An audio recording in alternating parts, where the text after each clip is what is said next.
Европе более 20 тысяч случаев бешенства животных регистрируется каждый год. В России число бродячих собак неуклонно возрастает.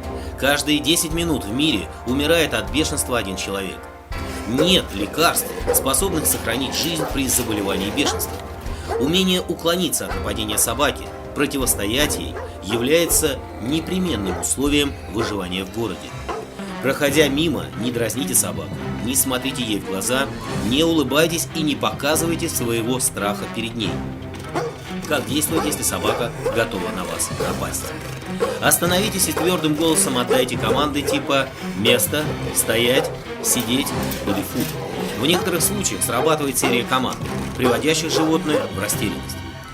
Для защиты используйте зонтик, камни, палку, одновременно отступая к укрытию, забору или дому спиной и призывая на помощь окружающим.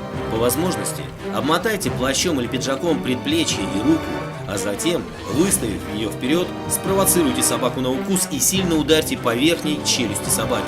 Помните, что болевыми точками у собаки являются нос, пах и язык.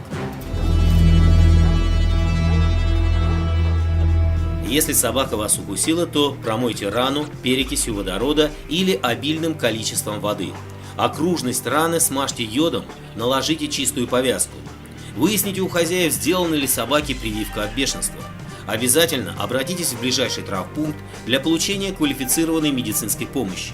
Поставьте в известность о случившемся милицию и санитарные службы, указав по возможности точный адрес владельца собаки.